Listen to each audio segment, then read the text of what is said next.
کہ اسلام ایک پیشے کو ناپسند کرتا ہے اور وہ ہے مانگنے کا پیشہ، ہاتھ پھیلانے کا پیشہ، سوال کرنے کا پیشہ، اس کو ناپسند کیا ہے۔ باقی تو میرے حبیب پاک سید عالم صلی اللہ علیہ وسلم نے فرمایا اگر تو محنت کر کے روزی کماتا ہے تو پھر تو معمولی آدمی نہیں، پھر تو اللہ کا محبوب بن گیا ہے، پھر تو محبوب الہی ہو گیا ہے، پھر تو اللہ تبارک و تعالیٰ تجھ سے محبت فرماتا ہے۔ اگر تو محنت کرتا ہے، مشقت کرتا ہے، آگے بڑھتا ہے، روزگار کے لیے نکلتا ہے، پھر تو اللہ کا محبوب ہے۔ نبی کریم علیہ السلام نے مزدور کو جو سب سے بڑا درجہ عطا فرمایا، سب سے بڑا مقام عطا فرمایا، وہ یہ ہے، کسی صحابی نے پوچھا یا رسول اللہ صلی اللہ علیہ وسلم سب سے اچھا کھانا کون سا ہے؟ تو حضور نے فرمایا وہ کھانا جو بندہ اپنے دو ہاتھوں سے مزدوری کر کے کھاتا ہے، وہ کھانا سب سے اچھا ہے۔ فرمایا اللہ کے نبی حضرت داؤد علیہ السلام اپنے ہاتھوں سے مزدوری کرتے، اور پھر نبی کریم سید عالم صلی اللہ علیہ وسلم نے جو دین ہمیں عطا فرمایا، اس دین کو حضور نے کوئی پنڈتوں اور جوگیوں کا دین نہیں بنایا کہ تم بس غار کے اندر چلے جاؤ، اللہ اللہ کرو، میری طرف دیکھیے گا۔ یہ نہیں فرمایا کہ تم بس ٹھیک ہے آ جاؤ مسجد تسبیح پکڑ لو، کوئی اور کام نہ کرو، بلکہ حکم دیا ہے کہ کسب معاش کرو، محنت کرو، جد و جہد کرو، ہاتھ ہلاؤ۔ قرآن مجید فرقان حمید نے کہا وَجَعَلْنَا اللَّيْلَ لِبَاسًا، رات تمہاری پردہ پوشی کے لیے بنائی گئی ہے، رات تمہاری پردہ پوشی کے، وَجَعَلْنَا النَّهَارَ مَعَاشًا، اور فرمایا دن تمہارے رزق کمانے کے لیے بنایا گیا، جد و جہد کے لیے۔ حضرت عیسیٰ علیہ السلام کی ایک نوجوان سے ملاقات ہوئی تو فرمایا تو کیا کرتا ہے؟ کہنے لگا میں عبادت کرتا ہوں۔ تو فرمایا کھاتا کہاں سے ہے؟ کہنے لگا میرا بھائی کمائی کرتا ہے تو وہ مجھے اس میں سے حصہ دیتا ہے۔ تو آپ فرمانے لگے پھر تو عبادت گزار نہیں، تیرا وہ بھائی تجھ سے زیادہ عبادت گزار ہے، جو تیرے لیے یہ بندوبست کرتا ہے، جو تجھے یہ جد و جہد کر کے دیتا ہے، وہ تیرے لیے۔ حضرت عمر فاروق رضی اللہ تعالیٰ عنہ نے اپنے دور خلافت میں شوق دلایا صحابہ کو، محنت کرنے کا شوق۔ ہمارے معاشرے کے اندر لوگ دوسرے کی کمائی پر وقت گزارنا چاہتے ہیں، دوسرے کے مال پر نظر رکھتے ہیں، مجھے کچھ سسرال سے مل جائے، کچھ مجھے رشتہ داروں سے مل جائے، کچھ مجھے دوست احباب سے مل جائے، کچھ مجھے باقی جگہوں سے مل جائے۔ لوگ مختلف جگہوں پہ نظر رکھتے ہیں اور مختلف ہیلوں اور بہانوں کے ساتھ دوسرے کا مال ہڑپ کرنے کی کوشش کرتے ہیں۔ میرے حبیب کریم علیہ السلام نے توجہ دلائی صحابہ کو، مزاج عطا فرمایا۔ نبی پاک صلی اللہ تعالیٰ علیہ وآلہ وسلم نے ارشاد فرمایا، حضرت عمر کی بات کر رہا تھا، پہلے اس کو مکمل کروں۔ جناب عمر فاروق رضی اللہ تعالیٰ عنہ نے شوق دلایا صحابہ کو۔ تو ایک دن آپ گزر رہے تھے تو ایک صحابی وہ درخت لگا رہے تھے، اپنے ہاتھ سے درخت لگا رہے تھے۔ تو حضرت عمر فاروق رضی اللہ تعالیٰ عنہ نے دیکھا تو دیکھ کر فرمانے لگے تجھے مبارک ہو، تجھے، فرمایا اللہ تبارک و تعالیٰ تیری عزت بھی بڑھا دے گا اور تیری محتاجی بھی دور فرما دے گا، اس لیے کہ تو محنت کر رہا ہے، تو جد و جہد کر رہا ہے، تو اپنے ہاتھ سے کوشش کر رہا ہے، اللہ تبارک و تعالیٰ تیرا رزق بھی بڑھا دے گا اور اللہ تیری عزت میں بھی اضافہ کرے گا۔ نبی کریم علیہ السلام نے فرمایا عدل کرنے والے بادشاہ کے ساتھ جو آدمی جہاد کے لیے نکلے اس کا دین میں سب سے بڑا درجہ ہے، عدل کرنے والے حکمران کے ساتھ جو جہاد کے لیے نکلے اس کا سب سے بڑا درجہ ہے۔ فرمایا میرا وہ غلام جو صبح سے لے کر شام تک ایک دن رزق حلال کے لیے محنت کرتا ہے، فرمایا ایک پورا سال عدل کرنے والے بادشاہ کے ساتھ جہاد کرنے سے اللہ ایک دیہڑی لگانے والے مزدور کو زیادہ ثواب عطا فرمائے گا، اللہ اسے زیادہ اجر دے گا، اس لیے کہ وہ جد و جہد کر رہا ہے، وہ کوشش کر رہا ہے، میدان عمل میں نکلا ہوا ہے۔ مزدور کو ایک تو کاہلی بڑی ہے، ہر چوتھا نوجوان جس کو ہم دیکھتے ہیں اس کو پوچھتے ہیں تو کیا کرتا ہے؟ کہتا کاغذ جمع کرائے باہر جانے کے لیے، تو سالوں بیت گئے، بس وہ نہ کاغذ نکلے نہ صاحب باہر گئے۔ بھائی کوئی کام کر لیں تو کہتے ہیں میرے ابا جی کو 2-4 کروڑ روپیہ دے دیں گے تو کچھ کر لیں گے، اگر نہ دیا تو پھر دیکھیں گے دائیں بائیں۔ اور اس ظلم نے، اس زیادتی نے گناہ کے دروازے کھولے ہیں، لالچ کے دروازے کھولے ہیں، قتل کے دروازے کھولے ہیں۔ اس گناہ نے رشتے ناتے توڑ ڈالے. لوگ کسی کی ذات سے تو پیار کر ہی نہیں رہے, جیب سے محبت ہو رہی ہے. لوگ دیکھتے ہیں کہ کون سا ایسا طریقہ اختیار کروں کہ بغیر کمائی کے میرے ہاتھ پیسے آئیں. اور خدا کے بندو یاد رکھو, اللہ تبارک و تعالیٰ فرماتا ہے دنیا تجھے کیا دے سکتی ہے, لوگ تو محتاج ہیں, تو محنت کر اور توجہ میری بارگاہ کی طرف رکھ. حضرت عمر فاروق فرماتے ہیں مصطفیٰ کریم صلی اللہ علیہ وسلم نے فرمایا جو توجہ اللہ کی جانب رکھے اور کوشش کے لیے نکل کھڑا ہو, اس طرح پرندہ سویرے بھوکا جاتا ہے, شام کو پیٹ بھر کے آتا ہے, اللہ اس بندے کو بھی پیٹ بھر کے روزی عطا فرمائے گا. حضرت حسن بصری رحمت اللہ علیہ تشریف فرماتے تو ایک نوجوان آیا. اس نوجوان نے کہا حضرت آج کے بعد میں نے فکر نہیں کرنی کام کاج کی, میں نے نہیں کوئی بھی توجہ کرنی کمانا کیسے ہے کھانا کیسے ہے, میری فکریں دور ہو گئیں. فرمایا کیا ہوا؟ کہنے لگا میں آج جنگل میں مزدوری ڈھونڈنے گیا تھا تو میں نے ایک عجیب انداز دیکھا ہے. ایک شیر نے شکار کیا, اس نے کچھ خود کھایا, کچھ اس نے بانٹا, کچھ تھوڑا سا شکار لے کے وہ گیا. پہاڑ کی چوٹی پر ایک لومڑی بیٹھی تھی, وہ لومڑی دونوں ٹانگوں سے معذور بھی تھی, آنکھوں سے اندھی بھی تھی. اس شیر نے جا کے اس کے منہ کے اندر وہ شکار ڈالا ہے اور لومڑی نے کھایا ہے. کہنے لگا جو رب اندھی اور لنگڑی لومڑی کو پہاڑ پر رزق دے سکتا ہے مجھے بھی دے دے گا, میں نے کوئی کام نہیں کرنا. تو حضرت حسن بصری رحمت اللہ علیہ فرمانے لگے کتنی چیزیں دیکھی تو نے, ایک شیر اور ایک لومڑی. فرمانے لگے تو نے لومڑی بننے کا پروگرام بنایا, شیر بننے کا کیوں نہیں بنایا؟ تو شیر بننا, خود بھی کھا دوسروں کو بھی کھلا, تو نے لومڑی بننے کا پروگرام بنایا ہے. مزدوروں گویا حضرت حسن بصری فرما رہے ہیں کہ مزدور لومڑی نہیں ہوتا, مزدور تو شیر ہوتا ہے. مزدور تو یہ تو شیر ہوتا ہے, شیر. اس کا مالک جو جس نے اس کو دیہڑی پہ رکھا ہے وہ بھی مزدور کی کمائی کھا رہا ہوتا ہے, وہ بھی مزدور کی. تو مزدور تو شیر ہے, انہیں سر جھکا کے نہیں جینا چاہیے, انہیں سر اٹھا کے جینا چاہیے.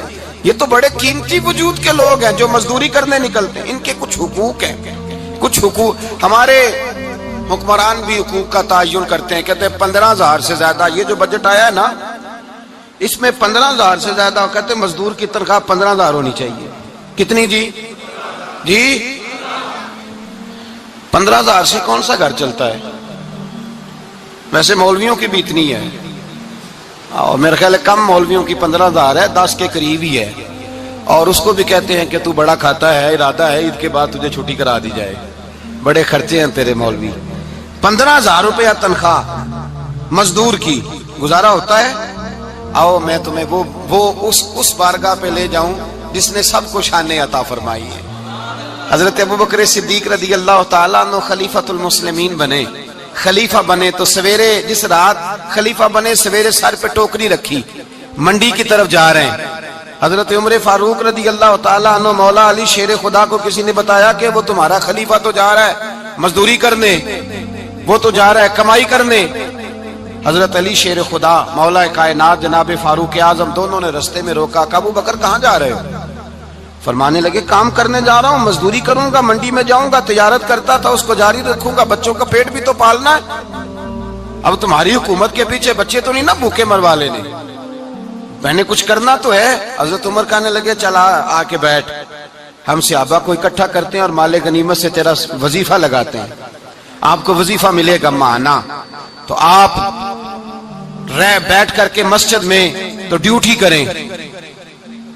بیٹھ گئے, مشاورت ہوئی تو حضرت ابوبکر صدیق رضی اللہ تعالیٰ عنہ سے پوچھنے لگے جناب بتلائیے آپ کا کتنا وظیفہ لگایا جائے؟ تو حضرت ابوبکر صدیق فرمانے لگے اتنا لگا دو جتنی ایک مزدور کی تنخواہ ہوتی ہے. تو ایک صحابی بول کے بڑے میٹھے اور دھیمے لہجے میں کہنے لگے ابو بکر اگر تیرا گزارا نہ ہوا تو, اگر تیرا گزارا نہ ہوا تو. حضرت ابوبکر صدیق فرمانے لگے اگر میرا گزارا نہ ہوا تو میں مزدوروں کی تنخواہوں میں اضافہ کر دوں گا, اگر مزدوروں کے گھر چلنے لگیں گے تو میرا بھی چلے گا, میں ان کی تنخواہیں بڑھاؤں گا صرف اپنی. تو مزدور کے حقوق کا تعین کیا. سب سے پہلے تو میرے نبی پاک علیہ السلام نے منع فرمایا, فرمایا جس کو مزدوری پر رکھو پہلے اس کے ساتھ اجرت طے کرو. حضور صلی اللہ علیہ وسلم نے فرمایا جب تک اجرت واضح نہ ہو جاؤ کسی کو کام پر, جب تک اجرت واضح نہ ہو جائے, مکمل نہ ہو جائے کہ کیا دینا ہے, طے کرے. کیا لوگے؟ جو جناب دے دیں گے لے لوں گا۔ شریعت اس کو پسند نہیں کرتی، محبوب نہیں رکھتی۔ پہلے اس کے ساتھ پہلا حق مزدور کو یہ دیا کہ اس کی اجرت پہلے، بولیے اجرت پہلے اجرت طے ہوگی، یہ پہلا حق ہے۔ اور مزدور کا دوسرا حق کیا بیان کیا میرے نبی پاک نے؟ فرمایا جب، اور یہ ایسی اعلیٰ بات ہے کہ جتنے حقوق لکھنے والے ہیں نا، جتنے بین الاقوامی سطح پر انسانی حقوق کا چارٹر بنانے والے ہیں، وہ کہتے ہیں کہ یہ ایسا نقطہ حضور نے بیان کر دیا ہے کہ اس سے آگے کو بڑھ ہی نہیں سکتا۔ یہ ایسی بات ہے کہ جس کی شرح بھی کوئی نہیں کر سکتا۔ میرے حبیب کریم علیہ الصلوۃ والسلام نے فرمایا پہلے طے کرو، اور کیا خوبصورت لفظ ہے، قانون بنا دیا۔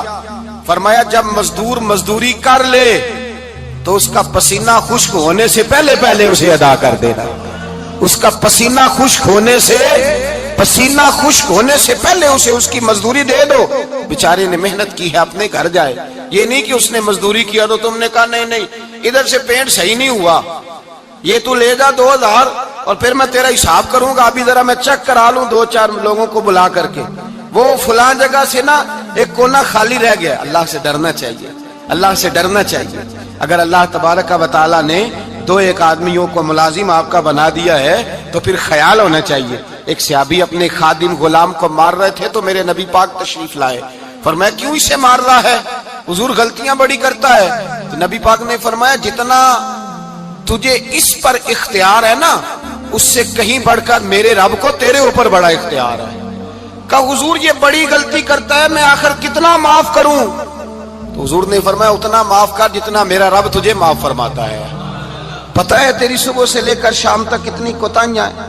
درگزر کا حکم دیا۔ پہلا حق یہ دیا مزدوری طے کرو، دوسرا حق یہ دیا پسینہ خشک ہونے سے پہلے ادا کرو، تیسرا حق یہ دیا کہ اس سے درگزر کرو، غلطی ہو جائے تو درگزر کرو۔ تو یا رسول اللہ مزدوری کتنی دیں؟ میرے نبی پاک بخاری مسلم حضور سید عالم صلی اللہ علیہ وسلم نے فرمایا مزدور کا حق بیان کیا نبی پاک نے، اور ایک بات ارشاد فرمائی تو اس کے اندر کئی پہلو، ایک حدیث میں کئی پہلو بیان فرمائے۔ حبیب پاک نے فرمایا جیسا تم کھاتے ہو ویسا ہی اسے کھلانا۔ کوئی نہیں، آپ شاید سو رہے ہیں کچھ حضرات۔ جیسا خود کھاتے ہو ویسا ہی، بھئی بس ختم ہو گئی بات۔ اتنی بڑی بات کر دی سرکار نے۔ کبھی دیکھا ہے آپ نے کہ مزدور کو ایسے کھلایا جا رہا ہو جیسا مالک کھا رہے ہیں؟ حضور نے فرمایا بھئی مزدوروں کا حق یہ ہے کہ جیسا تم نے کھانا ہے ویسا اسے کھلانا ہے، اور فرمایا جیسا تم نے پہننا ہے ویسا اسے پہنانا ہے۔ اور پھر میرے حبیب کریم علیہ الصلوۃ والسلام نے ارشاد فرمایا اس کی ہمت سے بڑھ کر تم اس پر بوجھ نہیں ڈال سکتے، جتنا کام وہ کر نہیں سکتا اتنا تم اسے دے نہیں سکتے۔ اور فرمایا اگر اتنا کام دینا ہے جو اس کی ہمت سے زیادہ ہے تو میں اس کے مالک کو کہتا ہوں وہ بھی اٹھ کے مزدور کے ساتھ کام پہ لگ جائے، اٹھے اس کے ساتھ کام میں شریک ہو جائے۔ مزدوری کا بھی تعین فرمایا، اور پھر اس کو کام کس مقدار کا دینا ہے، مزدور کو کس قدر زیادہ اس پر بوجھ ڈالا جائے گا، یہ بھی مصطفیٰ کریم نے بیان فرمایا۔ فرمایا جو لا یکلف اللہ نفسا الا وسعها، اللہ بھی تم پر وہ بوجھ نہیں ڈالتا جو تم اٹھا نہیں سکتے، تو کسی مزدور کو تم ایسا کام نہیں بتاؤ گے۔ حضرت عثمان غنی رضی اللہ تعالیٰ عنہ ایک دن حضرت عمر فاروق سے کہنے لگے عمر بس کر دے یار، تیرے بعد بھی تو لوگوں نے خلیفہ بننا ہے، کیسے کوئی تیرے رستے پہ چلے گا؟ تو حضرت عثمان غنی سے جناب عمر کہنے لگے کیا ہو گیا؟ آپ فرمانے لگے کل میں دیکھ رہا تھا کہ لوگ باغ میں مزدوری کر رہے تھے اور آپ امیر المومنین ہو کے ان کا ہاتھ بٹا رہے تھے، ہاتھ بٹا رہے تھے۔ تو حضرت عمر کہنے لگے بوڑھے تھے، بیمار تھے، مزدوری کر رہے تھے تو پسینہ بہہ رہا تھا، کیا ہو گیا اگر تھوڑا سا میں نے ساتھ دے دیا؟ حضرت جناب سیدنا فاروق اعظم یہ لفظ کہتے ہوئے رو پڑے۔ آپ فرمانے لگے میں کسی بادشاہ کا شہزادہ نہیں، میں بھی اسی باپ کا بیٹا ہوں جو اونٹ چرا کے گزارا کیا کرتا تھا۔ میں نے آگے بڑھ کے لوگ حیثیت بھول جاتے، اپنی حیثیت بھول جاتے۔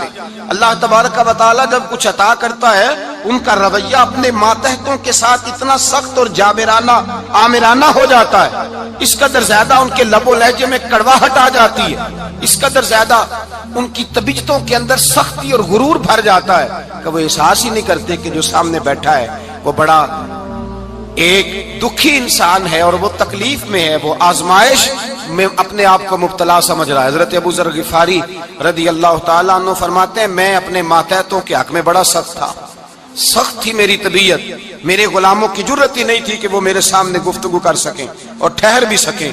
فرماتے ہیں جس دن میں کلمہ پڑھنے گیا، جس دن میں حضور کی بارگاہ میں، تو میں نے کہا حضور کوئی خاص نصیحت؟ تو نبی پاک نے فرمایا میری نصیحت تیرے لیے یہ ہے کہ جیسا تو نے کھانا ہے ویسا ہی غلام کو کھلانا ہے، جیسا تو نے پہننا ہے ویسا ہی غلام کو پہنانا ہے۔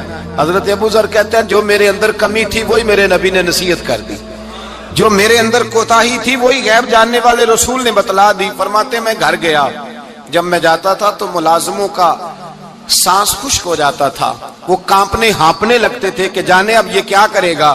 حضرت ابو ذر غفاری فرماتے میں گیا، ایک شخص سے میں نے کہا کھانا پکاؤ، کھانا پکایا، دسترخوان پہ لگایا اور اپنے سارے ملازموں کو کہا آؤ یار میرے ساتھ بیٹھ کے روٹی کھاؤ، آؤ سارے میرے ساتھ بیٹھ کے کھانا کھاؤ۔ فرماتے انہوں نے کھانا کھایا، پھر میں ان کو بازار لے گیا، جیسے کپڑے میں پہنتا تھا ویسے ہی میں نے ان کے لیے بھی خریدے۔ فرماتے ہیں میرے غلام کہنے لگے آقا خیر تو ہے نا، خیریت تو ہے نا، کیا ہوا، مزاج مبارک تو ٹھیک ہے، کیا ہو گیا؟ اور یہ جو ہم فضا کو اتنا خوبصورت دیکھ رہے ہیں اور یہ جو ہم اتنی پیاری ریم جھم برستی دیکھ رہے ہیں، یہ جاری رہے گی یا ایک دن کی ہے؟ تو حضرت ابو ذر غفاری رو پڑے، کہنے لگے اب تمہیں ابو ذر غفاری بدلا ہوا ملے گا، اس لیے کہ اب میں وہ نہیں رہا، اب میں رسول اللہ کا کلمہ پڑھ کے غلام مصطفیٰ بن گیا ہوں، اب میں بدل گیا ہوں، میری طبیعت بدل گئی۔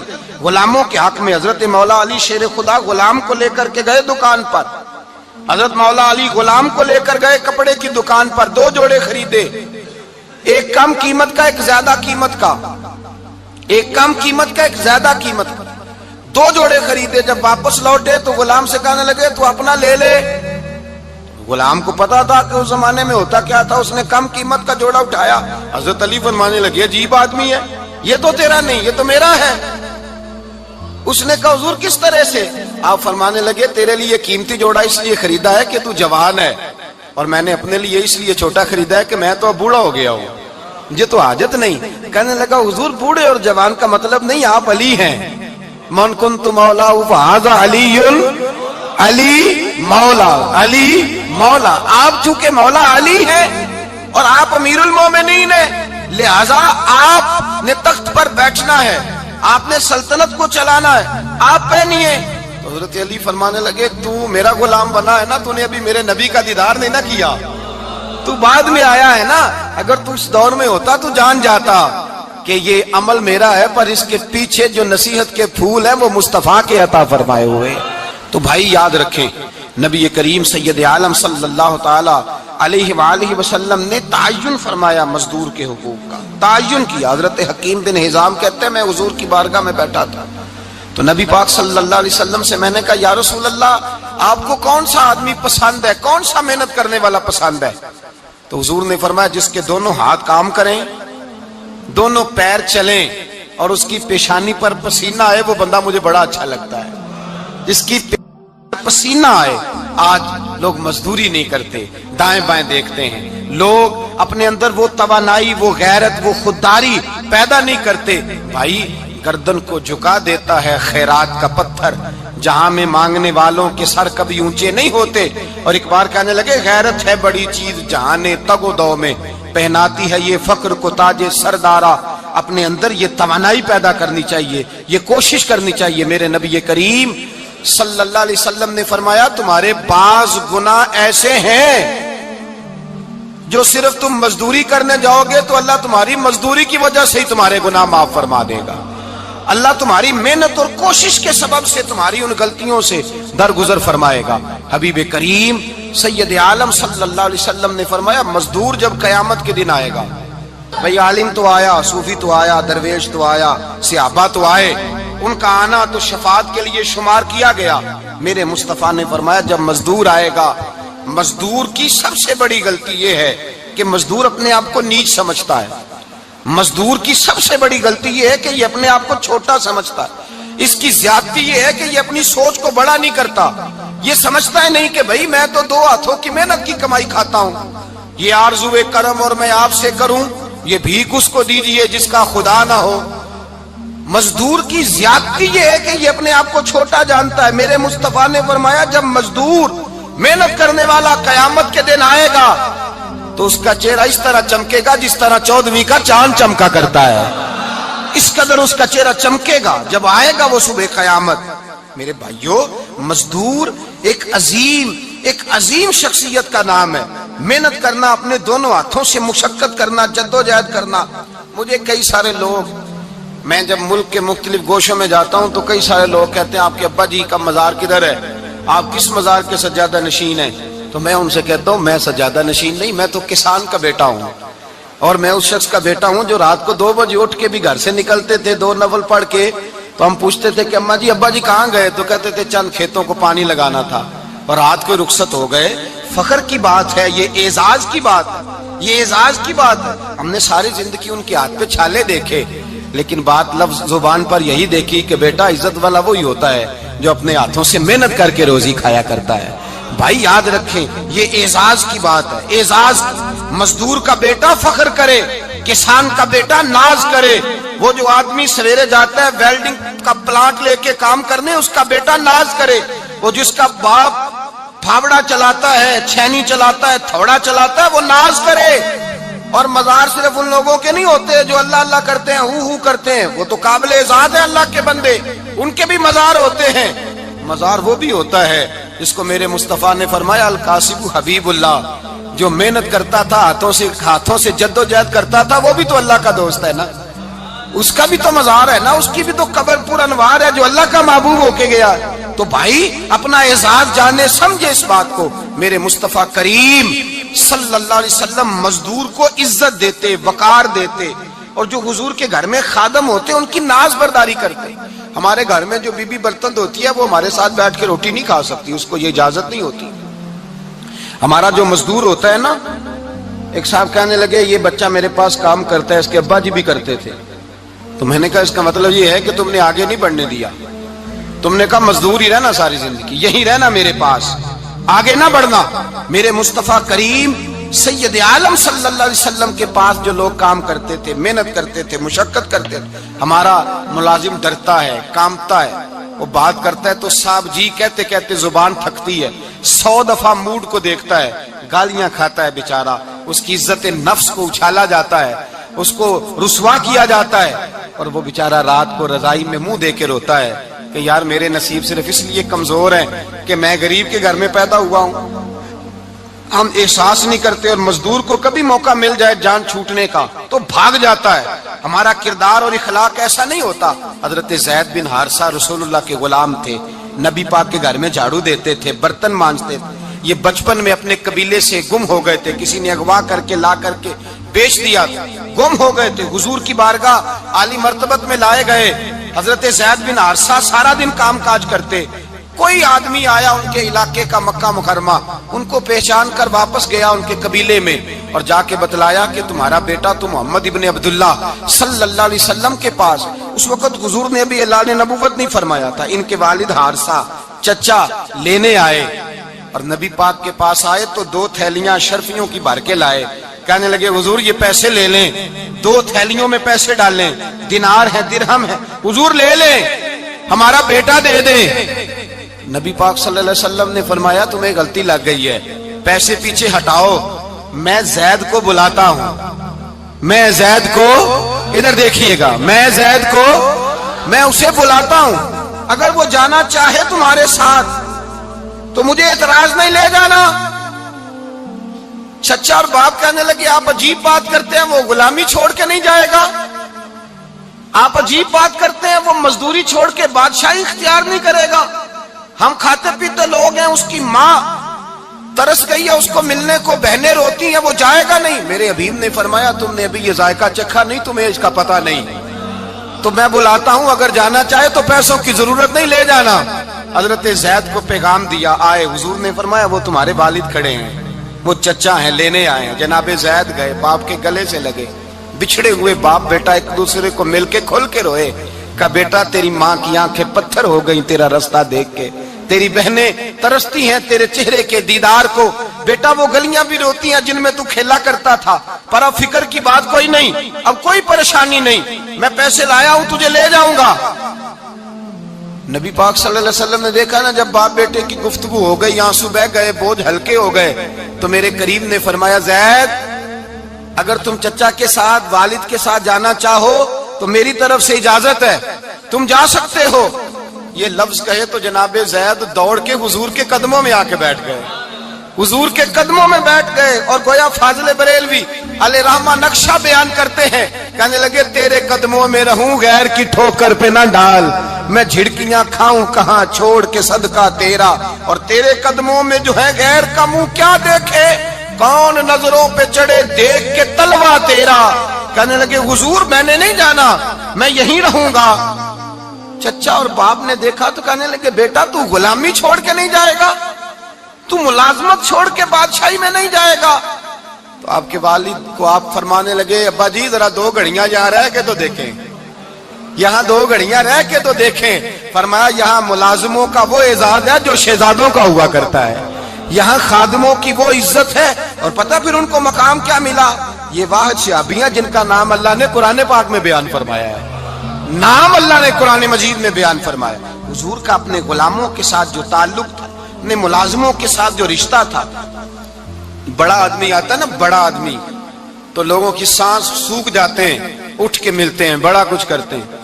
مزدور آتا ہے تو لوگ اوے کہہ کے پکارتے ہیں، ان کو خبر ہی نہیں کہ اس شخص کا اعزاز کتنا ہے۔ حضرت انس بن مالک رضی اللہ تعالیٰ عنہ فرماتے ہیں میں چھوٹا سا تھا، میری اماں مجھے حضور کے گھر چھوڑ گئی، میں نے 10 سال نوکری کی نبی پاک کی۔ کتنے سال بولیے؟ 12ویں دن لوگ کہتے ہیں بس بھائی ختم ہو گیا، اب فرینکنس ہو گئی ہے، اب جو مرضی تیرے ساتھ کریں گے۔ 10 سال نوکری کی میں نے، لیکن جناب انس فرماتے ہیں نبی پاک نے کبھی مجھے اف تک بھی نہیں کہا تھا، اف تک بھی نہیں کہا تھا، اف تک بھی۔ حضور نے بھیجا جاؤ فلاں آدمی کو بلا کر کے لاؤ۔